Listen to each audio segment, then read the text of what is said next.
Hi Chance, welcome back. So this is a previous year question from MHT CT. Identify product C in the following reaction. Product C तक हमें पहुंचना है. Start किससे करना है? Aniline. Aniline का structure क्या है बेटा? बेंजीन रिंग के ऊपर क्या अटैच होगा यहाँ पे? NH2 group. तब हम इस स्ट्रक्चर को क्या बोलेंगे? एनिलिन बोलेंगे, राइट? सो ये हमारा एनिलिन का स्ट्रक्चर है, बेंजीन के ऊपर NH2.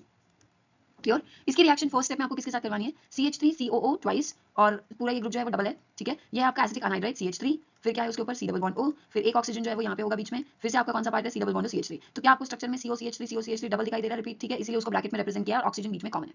साथ में पेरिडीन दिया है. अब सबसे पहले ये जो आपका NH2 ग्रुप है, NH2 यानी अमीन वाला ग्रुप है, ये NH2 ग्रुप यहाँ से जाके इस C डबल बॉन्ड वाले कार्बन पे अटैक करता है. ये अटैक क्यों होता है? क्योंकि नाइट्रोजन पे लोन पेयर है, लोन पेयर होने की वजह से ये कैसा है? इलेक्ट्रॉन रिच है. और इलेक्ट्रॉन रिच कहाँ जाएगा? ऐसे सेंटर पे जाएगा ना जहाँ पे इलेक्ट्रॉन की कमी होगी. क्या आपका C डबल बॉन्ड O में कार्बन डेल्टा प्लस और O डेल्टा माइनस होता है? क्या ये कार्बोनिल कार्बन है? कार्बोनिल कार्बन इलेक्ट्रॉन डेफिशिएंट होगा तो क्या नाइट्रोजन जल्दी से जाके उस कार्बोनिल कार्बन पे अटैक करेगा? बिल्कुल. पर जैसे कार्बोनिल कार्बन पे अटैक होगा, कार्बोनिल कार्बन अपने इस ऑक्सीजन के साथ का जो बॉन्ड है उसको तोड़ के इसको यहाँ से बाहर निकाल देगा. बट इससे होगा क्या? आपकी बेंजीन रिंग ऐसे ही रहेगी. NH2 ग्रुप में से नाइट्रोजन जैसे इलेक्ट्रॉन दे देगा कार्बोनिल कार्बन को, क्या नाइट्रोजन के ऊपर लोन पे देने के बाद पॉजिटिव चार्ज आ जाएगा. सो ये क्या होना चाहिए था? NH2 प्लस हो जाना चाहिए था, राइट? बट क्या नाइट्रोजन के ऊपर पॉजिटिव चार्ज आने के बाद नाइट्रोजन यहाँ से एक हाइड्रोजन को H प्लस की तरह निकाल सकता है? बिल्कुल. और जैसे यहाँ से एक H प्लस की तरह हाइड्रोजन निकल जाएगा, सिर्फ एक ही हाइड्रोजन बचेगा और NH के ऊपर क्या नाइट्रोजन का और C डबल बॉन्ड CH3 इस ग्रुप का पूरा बॉन्ड बन जाएगा. क्या आपके अमीन का असाइलेशन हो रहा है यहाँ पे? और ये जो है मॉलिक्यूल जो हमने यूज किया था स्टेप ए में, पहली स्टेप में ए बनाने के लिए, हमारा ए प्रोडक्ट रेडी है, ठीक? अब जो हमने यूज किया था वो क्या था? हमारा CH3CO twice O. This is acetic anhydride. Acetic anhydride एक असाइलेटिंग एजेंट होता है और आपके अमीन्स के असाइलेशन में वो यूज होता है. असाइल ग्रुप कौन सा है हमारा? ये जो पूरा ग्रुप आके लगा है. पहले अमीन में ये ग्रुप नहीं था, बट अब असाइल ग्रुप इंट्रोड्यूस हुआ है. इसकी रिएक्शन अब करवानी है हमको ब्रोमीन एंड एसिटिक एसिड के साथ.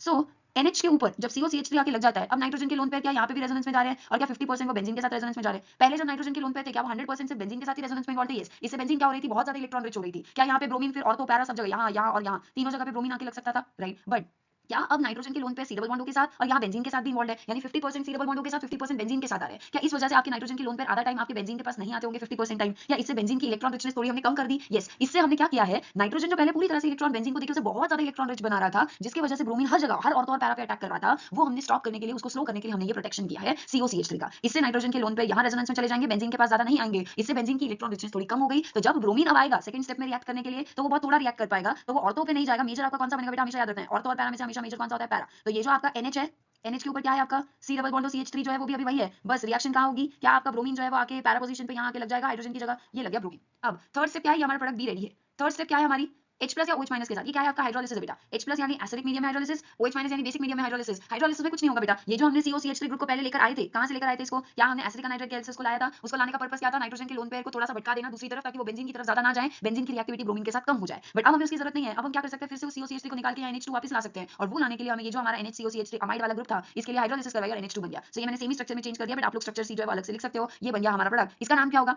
अब ये पैरा ब्रोमो है और ये आपका बेंजीन विद NH2. ये बेंजीन विद NH2 वाला पार्ट एनिलिन है और क्या एनिलिन के पैरा पोजीशन पे ब्रोमो आके लग चुका है. सो इसीलिए प्रोडक्ट होगा पैरा ब्रोमो एनिलिन. और इस तरीके से हमारा ऑप्शन सी जो है वो इसका करेक्ट आंसर है. ऐसे और भी क्वेश्चंस के लिए जुड़े रहो मेरे साथ. मिलते हैं नेक्स्ट वीडियो में नेक्स्ट क्वेश्चन के साथ.